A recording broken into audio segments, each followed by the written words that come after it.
Sahabat setia Gowor yang dikasih Tuhan, Shalom. Hari ini adalah Rabu 28 Mei 2025. Kembali kita akan bersama-sama merenungkan firman Tuhan hari ini yang diambil dari Injil Yohanes 16 ayat 12 sampai dengan 15. Mari kita siapkan hati kita. Haleluya, haleluya, haleluya. Aku akan minta kepada Bapa dan Ia akan memberikan kepadamu seorang penolong yang lain, supaya Ia menyertai kamu selama-lamanya. Haleluya, haleluya, haleluya. Tuhan bersamamu dan bersama rohmu. Inilah Injil suci menurut Yohanes. Dimuliakanlah Tuhan. Dalam amanat perpisahannya, Yesus berkata kepada murid-muridnya, "Masih banyak hal yang harus kukatakan kepadamu, tetapi sekarang kamu belum dapat menanggungnya. Tetapi apabila Ia datang, yaitu Roh kebenaran, Ia tidak berkata-kata dari dirinya sendiri, tetapi segala sesuatu yang didengarnya, itulah yang akan dikatakannya. Dan Ia akan memberitakan kepadamu hal-hal yang akan datang. Ia akan memuliakan aku, sebab Ia akan memberitakan kepadamu apa yang Dia terima daripadaku.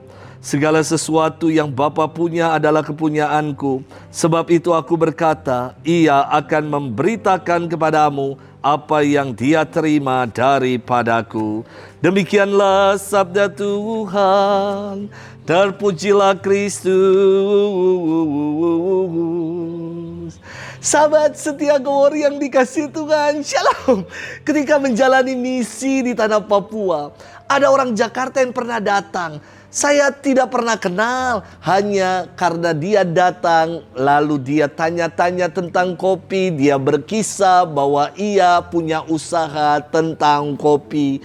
Ia mau bekerja sama menjadi mitra untuk kopi di Papua yang kami jual. Maka karena ia berminat, beberapa kali saya kirimkan ke Jakarta, 2-3 kali saya kirimkan. Semuanya berjalan dengan lancar dan baik. Uang ditransfer, kami kirimkan.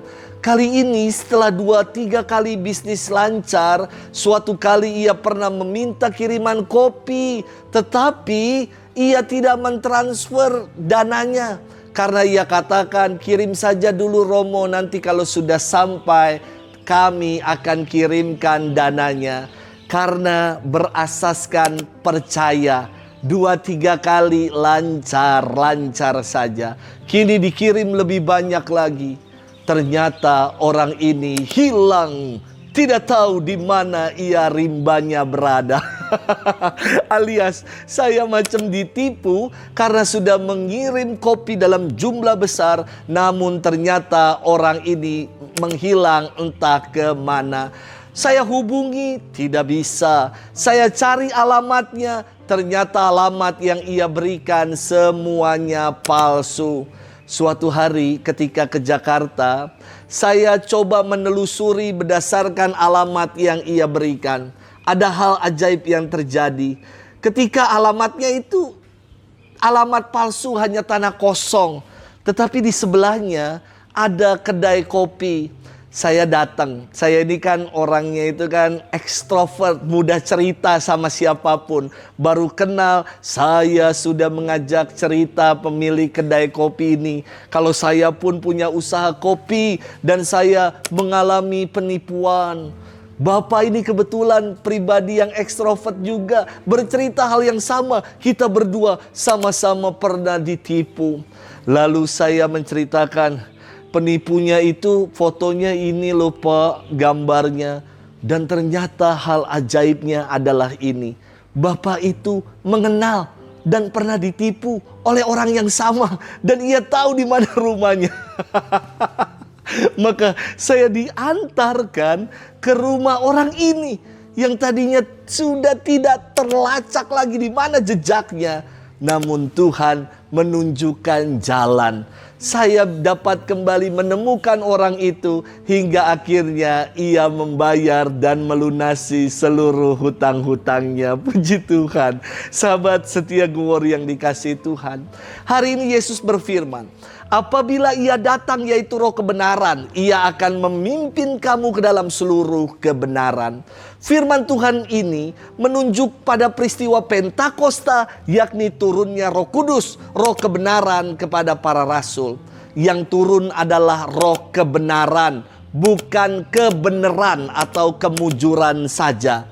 Roh kebenaran yang turun atas para rasul membuat Petrus dan murid-murid yang lain membuka diri dari kurungan-kurungan ketakutan. Mereka akhirnya bersaksi bahwa Kristus sungguh telah bangkit. Mereka berkata-kata dalam bahasa mereka dan orang-orang yang mendengar dapat mengerti apa yang para rasul ini katakan. Saya kira inilah kesaksian Roh kebenaran yang menyatakan dirinya dalam wujud pengertian kepada para pendengarnya. Sahabat setia Glory yang dikasihi Tuhan, setelah peristiwa kenaikan Tuhan yang kita rayakan besok, mulai dari tanggal 30 Mei sampai dengan 6 Juni, kita akan mengadakan novena Roh Kudus, memohon agar Roh Kudus yang sebagaimana dijanjikan oleh Yesus turun dan tinggal dalam diri kita. Ada 7 karunia roh, yakni roh kebijaksanaan, wisdom, sapiensia, roh pengertian, understanding, roh nasihat, counsel, roh keperkasaan, fortitude, roh pengenalan akan Allah, knowing, roh kesalehan dan takut akan Allah. Dan orang yang dikaruniai Roh Kudus, hidupnya pasti akan berbuah. Buah roh ada 9. Kasih, sukacita, damai sejahtera, kesabaran, kemurahan, kebaikan, kesetiaan, kelemah lembutan, dan self-control, penguasaan diri. Mari kita mohon agar Roh kebenaran turun dan tinggal bersama dengan kita, agar hidup kita pun diresapi dengan karunia roh dan berbuah. Selamat bermenung, Tuhan memberkati kita selalu. Dalam nama Bapa dan Putra dan Roh Kudus. Amin.